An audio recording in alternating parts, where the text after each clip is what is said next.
नमस्कार दोस्तों, आज फिर एक नई वीडियो लेकर हम आपके बीच उपस्थित हैं। आज का जो टॉपिक रहेगा वो रहेगा लाभ हानि। अब तक मैंने जो आपको प्रतिशत में पढ़ाया और 2 वीडियो मैंने अपलोड किए हैं परसेंटेज की, एक में क्वेश्चंस थे और एक में मैंने अपलोड किया था पूरा परसेंटेज का स्ट्रक्चर। प्रतिशत के स्ट्रक्चर को अगर आप लोगों ने ध्यान से पढ़ा होगा तो उसमें मैंने एक टॉपिक पढ़ाया था क्रमागत वृद्धि और क्रमागत कमी, यानी कि सक्सेसिव इंक्रीज और सक्सेसिव डिक्रीज। हम क्रमागत वृद्धि और क्रमागत कमी के उस एप्लीकेशंस को भी यहाँ प्रयोग करेंगे।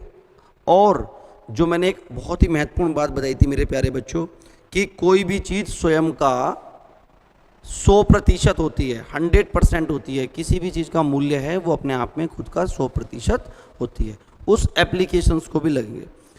आप देखेंगे कि जिसने उस मेरी वीडियो को बड़े ध्यान से देखा है, बड़े अच्छे से देखा है, वो इस कितने भी बड़े सवाल को चुटकियों में बना देगा, एक लाइन में बना देगा। अगर लाभ हानि के किसी भी सवाल में, मेरी बात ध्यान से सुनिएगा, अगर आपको दिक्कत आ रही है तो इसका अर्थ है कि कहीं ना कहीं आपकी प्रतिशत वाली वीडियो जो मैंने डाली है उसको सीखने में कमी रह गई। तो उसको प्रतिशत को दोबारा से देखिए बच्चों, और जिन्होंने अच्छे से देखी है वो एक एक सवाल बनाते चले जाएंगे। आज का महत्वपूर्ण टॉपिक शुरू करते हैं। नाम है टॉपिक का लाभ और हानि। ठीक है बच्चों, आइए देखिए, जब लाभ हानि चैप्टर आता है तो लाभ और हानि सिंपल सी बात है, होती है किसी वस्तु को बेचने पर। हमें किसी वस्तु को बेचने पर या तो लाभ होगा या हानि होगी। अब जब लाभ और हानि की बात आती है मेरे बच्चों, तो ध्यान से समझना है कि स्ट्रक्चर को, इस स्ट्रक्चर को अगर आप समझ गए, ये मैंने 3 गोल अंडे बनाए हैं, इनकी बहुत ही महत्वपूर्ण भूमिका है। देखिए, किसी भी वस्तु में 3 मूल्य होते हैं। मैं बोल सकता हूं, जैसे एक वस्तु का मूल्य होता है जिस पर वस्तु खरीदकर दुकानदार स्वयं लाता है, उसको हम क्रय मूल्य बोलते हैं। क्या बोलते हैं? क्रय मूल्य। ये वो मूल्य है बच्चों जिस पर दुकानदार कहीं से वस्तु खरीद कर लाया। इसको लागत मूल्य भी किसी किसी प्रश्न में कहा जाता है, लागत मूल्य। अगर मैं इंग्लिश में बात करूं तो इंग्लिश में मैं इसको बोलूंगा कॉस्ट प्राइस, यानी कि सीपी। शॉर्ट फॉर्म में क्या बोलूंगा? C for cost, P for price. ये वो मूल्य होता है जो किसी वस्तु के बनाने में या तैयार होने में आता है। अब जितने रुपए में वस्तु तैयार होती है उसके बाद उस मूल्य को बढ़ाकर एक और मूल्य रखा जाता है जिसको किताब पर छापा जाता है, जिसको हम बोलते हैं अंकित मूल्य या छपा हुआ मूल्य, या इसको आपने देखा होगा, इसको सिंपल फॉर्म में हम बोलते हैं एमआरपी। ठीक है, लिखा भी होता है मैक्सिमम रिटेल प्राइस, अधिकतम खुदरा मूल्य, जो किसी भी वस्तु पर छपा होता है। आप जब कोई सामान लेते हो एमआरपी देख के लेते हो ना, वही। और एक और मूल्य होता है बच्चों, तीसरा मूल्य, जो किसी वस्तु को बेचने पर जो मूल्य निर्धारित होता है उसको हम बोलते हैं विक्रय मूल्य, अर्थात वस्तु कितने रुपए में बेची गई। विक्रय मूल्य को मैं इंग्लिश में बोलता हूं सेलिंग प्राइस। क्या बोलता हूं? Selling price. शॉर्ट फॉर्म में बोलता हूं एसपी। तो अगर मैं शॉर्ट फॉर्म में बात करूं तो किसी भी लाभ हानि के सवाल में 3 ही शब्दों का प्रयोग होगा, कॉस्ट प्राइस यानी सीपी अर्थात क्रय मूल्य, अंकित मूल्य यानी एमआरपी, विक्रय मूल्य अर्थात एसपी। ठीक है, अब बहुत ध्यान से सुनिएगा। इससे अगला जो हमारा चैप्टर है ना बच्चों, उस चैप्टर का नाम है डिस्काउंट, बट्टा, छूट। आप देखेंगे जब आप दुकान पे कभी जाते हो तो दुकानदार, सपोज करो आप एक किताब लेने के लिए गए, अब उस किताब पे लिखा हुआ है 500 रुपये। बच्चों क्या लिखा हुआ है? 500 रुपये। तो 500 रुपये उसका एमआरपी होगा, उस पर छपा हुआ क्या है? 500, तो 500 रुपये उसका एमआरपी होगा। लेकिन वो 500 रुपये की वस्तु जो एमआरपी पे लिखी हुई है, आपको ये नहीं पता कि वो वस्तु बनकर कितने में तैयार हुई या वो वस्तु उस दुकानदार को कितने रुपए की पड़ी। इसका मतलब आपको एमआरपी से कभी भी उसका क्रय मूल्य पता नहीं चलेगा, यानी कि वो 500 रुपए से कम रुपए में आपको वस्तु खरीद कर लाया होगा। अब वो बेचेगा तो हो सकता है वो बेचने में आप उससे कहोगे भैया कितने रुपए की छूट दोगे, तो छूट किस पर दोगे? 500 पर। यानी आपको जो भी छूट दी जाएगी वो किस पर दी जाएगी? 500 पर। आपको 500 रुपये पे छूट दी, सपोज करो 450 रुपए की उसने आपको किताब दी। अब मुझे ये बताओ कि 500 रुपये उस पर छपा हुआ था, उसने 450 में आपको बेचा, तो छूट कितने रुपए की दी? तो आप कहोगे जी 50 रुपए की छूट दी, सिंपल है। तो यहाँ से एक पॉइंट निर्धारित होता है, वेरी वेरी वेरी इंपॉर्टेंट, कि हमें कभी भी छूट निकालनी है, डिस्काउंट निकालना है, तो वो हम किसकी तुलना में निकालते हैं? एमआरपी। एमआरपी की तुलना में ही हम डिस्काउंट निकालते हैं, ठीक। अब मुझे एक बात बताइए, 500 रुपये लिखे हुए थे, 450 में उसने आपको किताब बेच दी, 50 रुपये का डिस्काउंट भी दे दिया। मुझे ये बताओ कि 450 रुपये में वस्तु उसको बेचने पर लाभ हुआ या हानि हुई? लाभ हुआ या हानि हुई? अब आप कहोगे सर अभी तो हमें पता ही नहीं लाभ हुआ या हानि हुई। क्यों? क्योंकि लाभ और हानि इस 500 रुपये पे नहीं है, लाभ और हानि इस मूल्य पर है कि वह दुकानदार जिस पे 500 रुपये लिखा हुआ था किताब पर, वो कितने की खरीद कर लाया। अब अगर सपोज करो वो 400 रुपये की किताब खरीद कर लाया, तो मेरे प्यारे बच्चों 400 रुपये की वस्तु खरीद कर लाया, बिकी कितने में? 450 में। क्रय मूल्य कितना है? 400। विक्रय मूल्य कितना है? 450। तो 400 से 450 यानी कि लाभ हुआ, अंधे आदमी को भी दिखाई देगा। और कितने रुपए का लाभ हुआ? 50 रुपए का। यानी लाभ हमें कब तक पता नहीं चला? जब तक हमें क्रय मूल्य नहीं पता। अगर ये सपोज करो ये होता 480 रुपए और 480 का सामान 450 में बेचा जाता, तो क्या होती? हानि। इसका मतलब पॉइंट नंबर 2, हमें लाभ होगा या हानि होगी, ये बात किस पर डिपेंड करेगी? क्रय मूल्य पर। और किसकी तुलना में ज्ञात करेंगे? क्रय मूल्य पर। मेरे बच्चों यहाँ से 2 नोट आपके बनकर तैयार होते हैं, उन दोनों नोट्स को ध्यान में समझिएगा। ये नोट तो आपका यूज होगा अगले चैप्टर में, क्योंकि डिस्काउंट चैप्टर हम अलग से पढ़ेंगे। अगर आपसे कोई डिस्काउंट की बात करता है, ध्यान से सुनिएगा मेरी बात, या बट्टे की बात करता है या छूट की बात करता है, ये सब एक ही बात है। तो ये तीनों चीज यानी कि एक ही चीज है। डिस्काउंट, बट्टा या छूट प्रतिशत हमेशा एमआरपी की तुलना में ज्ञात करते हैं। एमआरपी की तुलना में ज्ञात करते हैं, ठीक है। किसके रेफरेंस में करेंगे? एमआरपी की तुलना में। 50, 500 का कितने प्रतिशत है। लेकिन अगर हम बात करते हैं लाभ की, आपको लाभ होगा या हानि होगी। ये दोनों चीज एमआरपी से इसका कोई लेना देना नहीं। लाभ और हानि किस पे डिपेंडेंट है? क्रय मूल्य पर, कॉस्ट प्राइस पर, क्रय मूल्य पर। समझ में आया आपको ये बात? तो अगर मैं आपसे कहूं कि एक वस्तु 400 रुपए की है, 450 में बेची गई, तो कितने रुपए का लाभ हुआ? 50 का। किस पर? क्रय मूल्य पर। यानी 50 400 का कितने प्रतिशत है। एक वस्तु 480 रुपए की है, 450 में बेची गई, कितने का नुकसान हुआ? 30 का। किस पर? 480 पर। तो 30 480 का कितने परसेंट है। समझ में आ रहा है? यहाँ का आज का पहला नोट आप सब लोग अपनी कॉपी में लिख लेंगे कि कभी भी अगर वो आपसे छूट या छूट प्रतिशत पूछता है तो वो एमआरपी की तुलना में ज्ञात करेंगे, और अगर लाभ और हानि पूछता है बच्चों तो वो क्रय मूल्य की तुलना में ज्ञात करेंगे। मैं शॉर्ट फॉर्म में कभी आपको क्रय मूल्य, अंकित मूल्य या विक्रय मूल्य बोलूँगा, या सीपी, एमआरपी और एसपी बोलूँगा। मुझे लगता है ये कॉन्सेप्ट आपको समझ में आ गया होगा। आओ बच्चों इस पे क्वेश्चन देखते हैं, धीरे धीरे आपको सारी चीज़ें क्लियर हो जाएंगी। पहला सवाल लेता हूँ मैं यहाँ से, बिल्कुल बेसिक सवाल से शुरू करूँगा। बिल्कुल साधारण प्रश्न शुरू में आपको पढ़ाऊँगा, उसके बाद सीधा अच्छे लेवल के क्वेश्चन करेंगे। बिल्कुल बेसिक क्वेश्चन है। देखो जब भी लाभ हानि का सवाल है ना बच्चों, आप याद रखना आपको ये 2 गोलंडे बिल्कुल नज़र आने चाहिए। लाभ हानि में डिस्काउंट की तो बात हो ही नहीं रही है। लाभ हानि में मैं इसको क्या बोलूँगा? बोलो, इसको मैं बोलूँगा ये है किसी भी वस्तु का क्रय मूल्य यानी सीपी, कॉस्ट प्राइस, और ये है किसी भी वस्तु का विक्रय मूल्य यानी सेलिंग प्राइस, एसपी, ठीक है। उसने कहा एक दुकानदार किसी वस्तु को कितने रुपए में बेचे, अर्थात वो आपसे क्या पूछना चाह रहा है? विक्रय मूल्य, कि उसे कितने % का लाभ हो? 25% का लाभ हो, ठीक है। अब उसने कहा है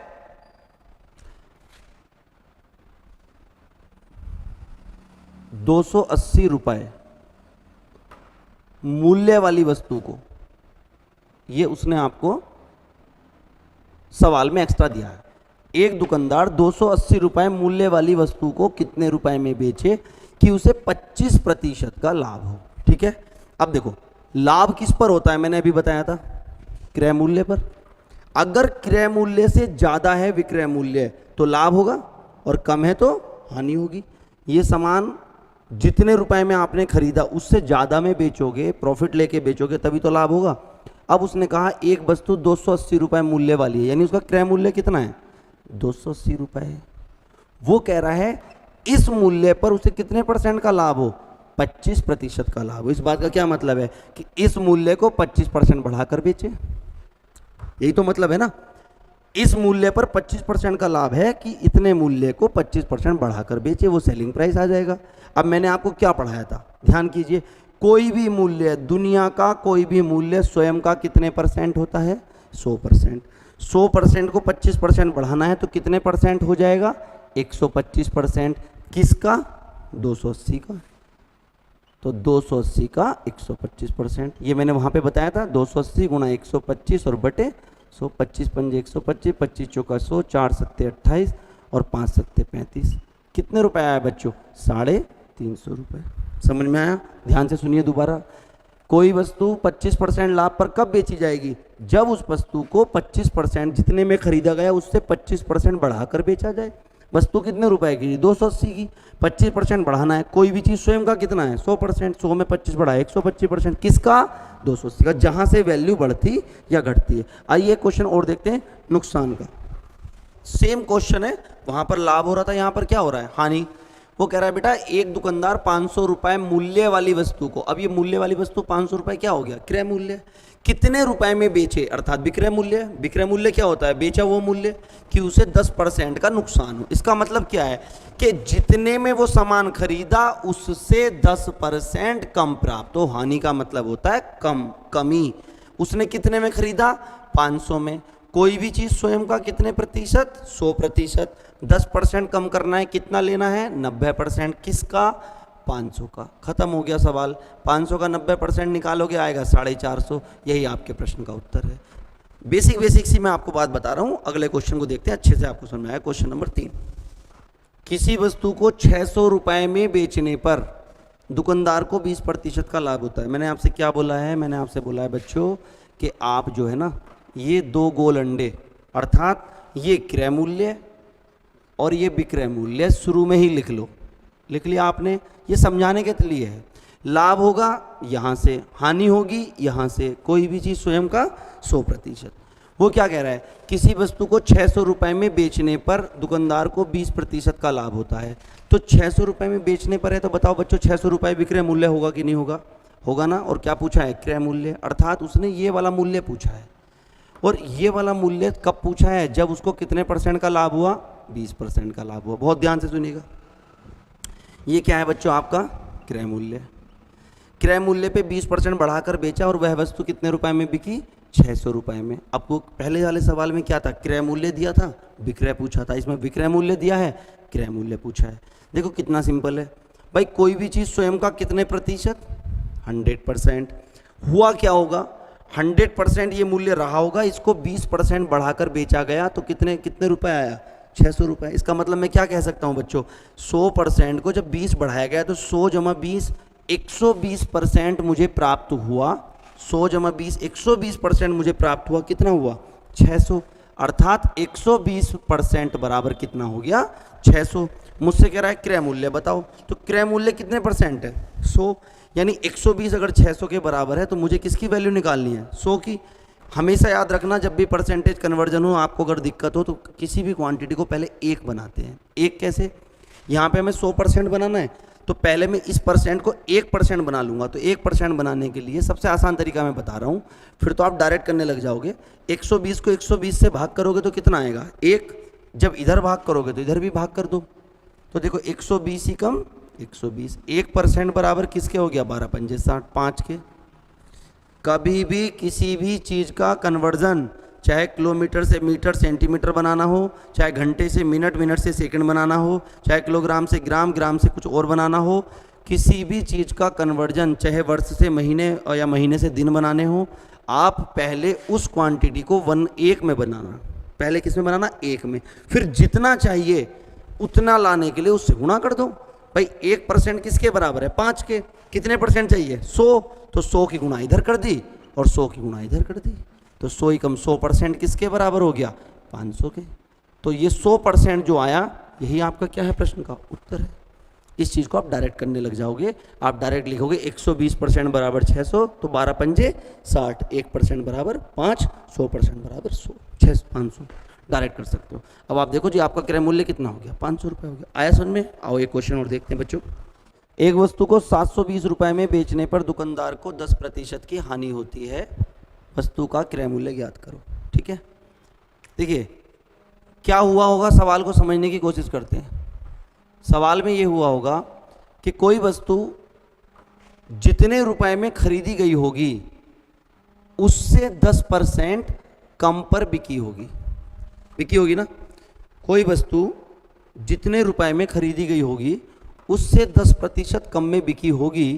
ठीक है, तभी तो 10% का नुकसान होगा। और एक वस्तु बिकी कितने रुपए में है? 720 रुपए में, यानी उसका विक्रय मूल्य हो गया 720।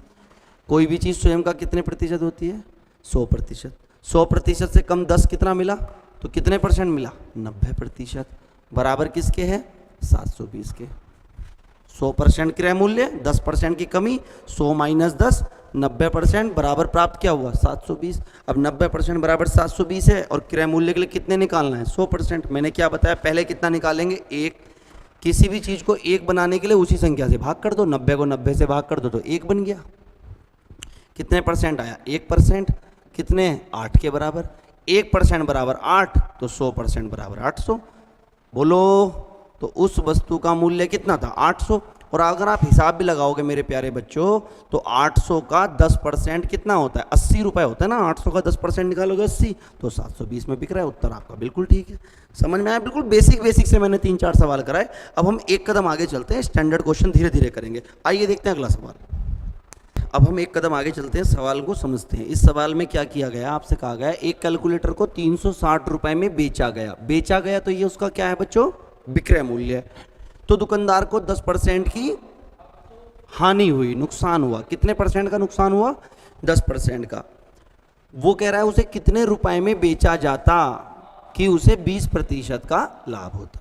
आइए समझते हैं। मैंने क्या कहा? सबसे पहले आप ये इस प्रकार से 2 गोलंडे बनाएं ताकि आपको समझने के लिए आसान रहे। भाई इधर लिखेंगे क्रय मूल्य, इधर लिखेंगे विक्रय मूल्य। क्रय मूल्य को बोलता हूँ कॉस्ट प्राइस, विक्रय मूल्य को बोलता हूँ सेलिंग प्राइस। आइए कहानी समझते हैं बच्चों। क्या हुआ होगा समझिएगा। उसने कहा कैलकुलेटर कितने रुपए का बिका? 360 रुपए का बिका। समझाने के लिए मैं बार बार लिख रहा हूँ। 360 रुपए का कब बिका? जब उसको कितने परसेंट का नुकसान हुआ? 10% का नुकसान हुआ। यानी कि जो क्रय मूल्य कॉस्ट प्राइस रहा होगा वो 100% रहा होगा। और 100% में जब 10% की गिरावट आई तो कितने में बिका? 360 में बिका। यहाँ तक ठीक है। अब वो कह रहा है कि वह उसे इसी कैलकुलेटर को कितने रुपए में बेचता, यानी नया विक्रय मूल्य आपसे पूछ रहा है कि उसे 20% का लाभ होता। यानी 360 रुपए में बेचने पर 10% का नुकसान है, कितने रुपए में बेचता कि उसको 20% का फायदा होता। ध्यान से सुनिए, अगर क्रय मूल्य 100% था, 10% का नुकसान हुआ यानी 10% कम में बिका, तो मुझे कितना प्राप्त हुआ होगा? 100 माइनस 10 बराबर 90। यानी इस केस में मुझे 90% प्राप्त हुआ होगा या नहीं हुआ होगा? भैया 100% था, 10% की गिरावट आई, कमी आई, यानी कि नुकसान हुआ। 100 माइनस 10 90% बराबर किसके है? 360 के। यहाँ तक ठीक है। अब देखो यहाँ से मुझे क्रय मूल्य तो निकालने को कह नहीं रहा है, वो तो कह रहा है वो विक्रय मूल्य बताओ जिस पर उसे 20% का लाभ हो। अब मुझे एक बात बताओ, अगर 100% उसका क्रय मूल्य है और 20% लाभ उस पर चाह रहा है, तो 100 जमा 20 बराबर 120% मूल्य चाह रहा है कि नहीं चाह रहा है? ये समझने की बात है। जब मुझे 100 पर 10 का नुकसान हुआ तो 100 माइनस 10 बराबर 90% बराबर 360 लिखा। तो जब मुझे 20% का फायदा होगा तो 100 जमा 20 बराबर 120% बराबर के रखूँगा कि नहीं रखूँगा? तो मेरा सवाल कितना रह गया कि 90% बराबर 360, तो 120% बराबर कितना? मैंने क्या बताया? 90 को पहले क्या बनाओगे? 1। 90 को 90 से भाग करो इधर, 90 से इधर। 1% बराबर किसके हो गया? 4 के।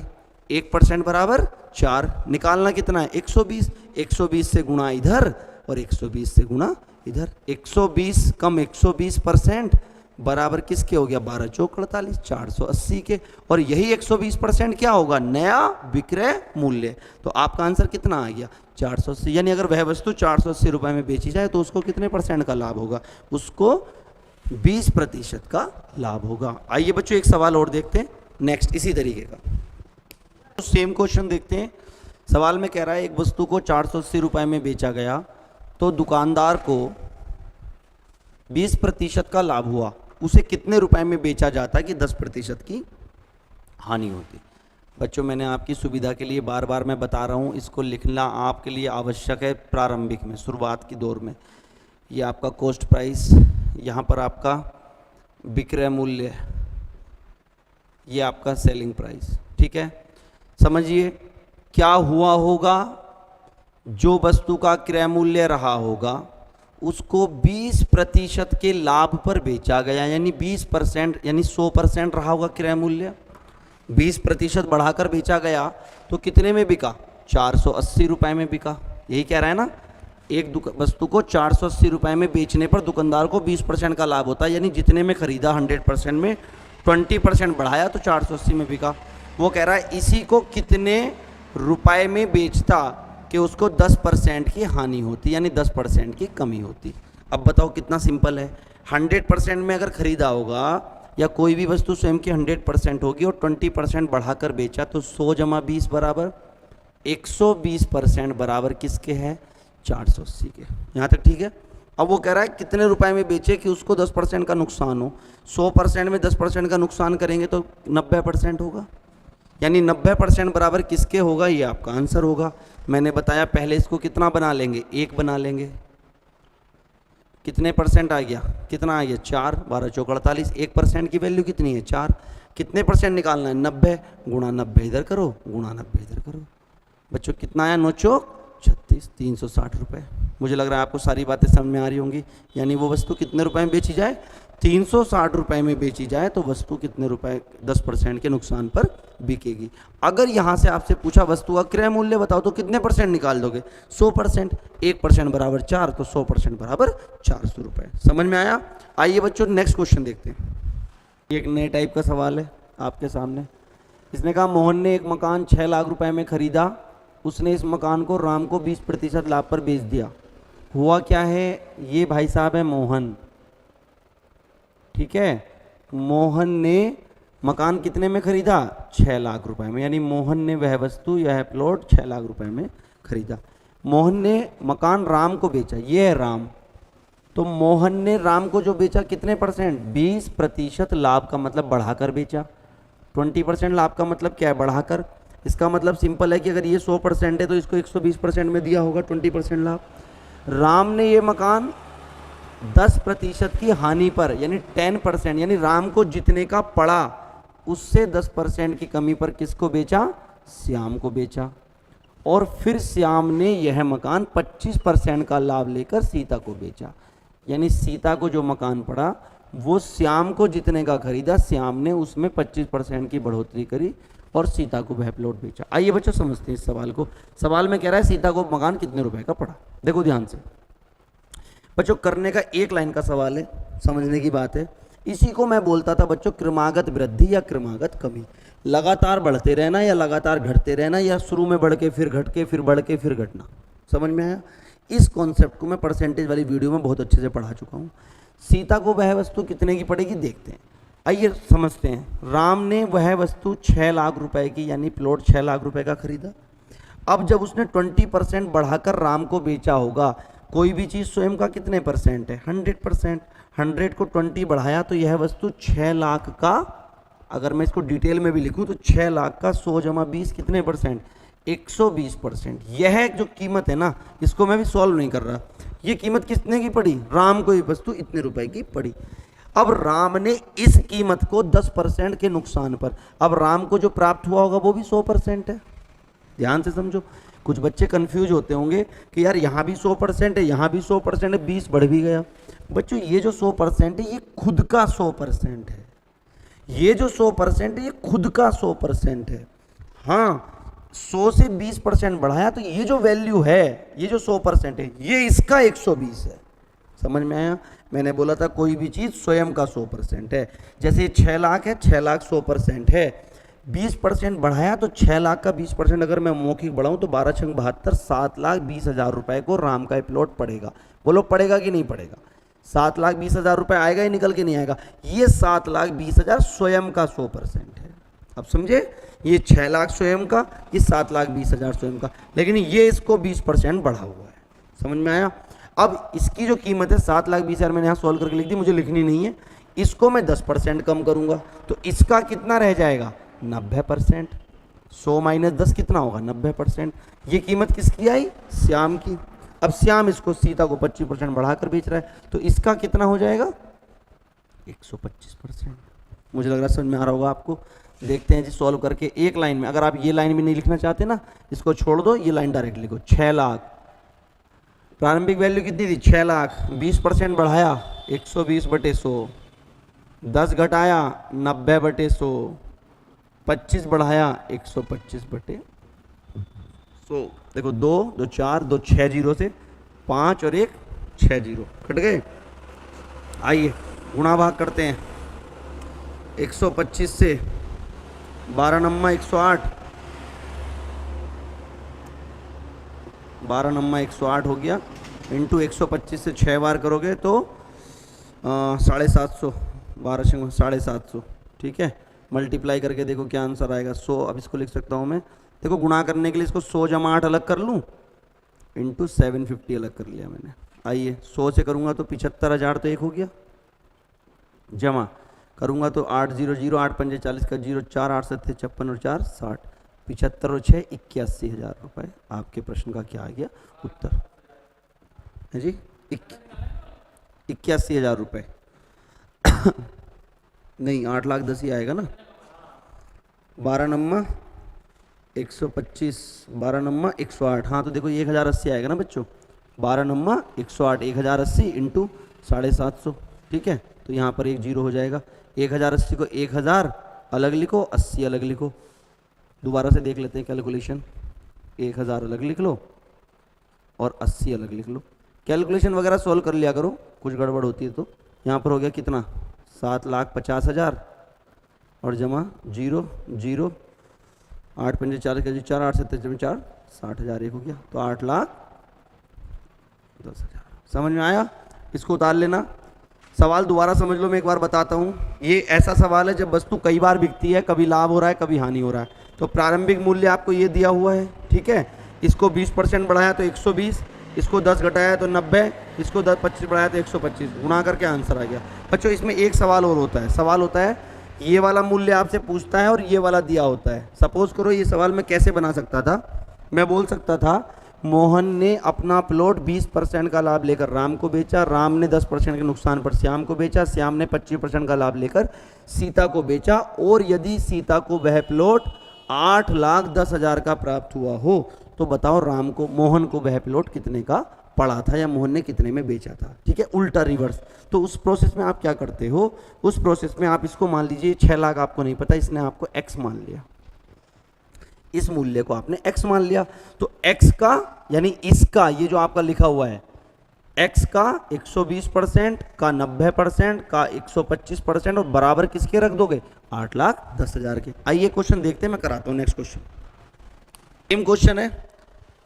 क्या कह रहा है? ए ने एक वस्तु, मैंने बनाता चल रहा हूं, ए ने एक वस्तु 10% के लाभ पर 10% को बढ़ाकर बेचा, किसको? बी को। बी ने 20% के लाभ पर किसको बेचा? सी को। और सी ने 30% की कमी पर किसको बेचा? डी को। बच्चों ध्यान से देखो, यही सवाल है ना। अब वो कह रहा है यदि डी ने कुल 46,200 रुपए अदा किए हो, मतलब डी को वह वस्तु कितने की पड़ी? 46,200 रुपए की वस्तु पड़ी, तो वह वस्तु ए ने वह वस्तु कितने रुपए में खरीदी, यानी ये वाली वैल्यू, ठीक है। अब आप समझिए कि जो ए का मूल्य है ना, उसको आप चाहे तो x मान लो कि भैया x रुपए में ए ने वह वैल्यू खरीदी थी। अब सोचो क्या हुआ होगा, ये x रुपए अपने आप में कितने परसेंट रहे होंगे? 100%। 100 को जब 10% बढ़ाकर बेचा होगा तो 110% प्राप्त होगा, किसका? x का। यानी x का 100 जमा 10 110%, ये किसे मिला, बी को। बी ने इस मूल्य को 20% बढ़ाया यानी 120/100। ये किसको मिला, सी को। सी ने इसको 30% कम किया तो कितना मिला, 70। और ये बराबर किसके, 46,200 के। समझ में आ जाना चाहिए। जिसको नहीं आ रहा परसेंटेज की वीडियो रिवाइज करो, जिसको फिर भी नहीं आ रहा, सारी चीज़ें समझ में आने के लिए भी नहीं होती हैं भाई, कुछ चीज़ें ना समझ के लिए भी ठीक है। 2 जीरो से 2 जीरो कटा, 1 जीरो से 1 जीरो कटा। 10 इंटू 1000 में जाएगा, x का मान आएगा 46,200 इंटू 1000 और अपॉन में क्या आएगा बच्चों, 11 इंटू 12 इंटू 7। आइए डिवाइड करते हैं, 11 से काटते हैं, 11 चौक 44, 2 11 दूनी 22, 4200। ठीक है, 12 से काटते हैं, 12 7 से काट लो, 7 छंग 42, 600, 12 पंजे 60। ठीक है, 50 कितना हो गया बच्चों, 50,000। तो ए का मान आया, एक्स का मान कितना आया, 50,000। तो ए ने वस्तु कितने रुपए में खरीदी थी, 50,000 रुपए में। मुझे लग रहा है ये वैल्यू आपको समझ में आ गई, आ गया ना। चलिए बच्चों, इससे अगले लेवल पे चलते हैं, नेक्स्ट क्वेश्चन देखते हैं। देखिए क्या है,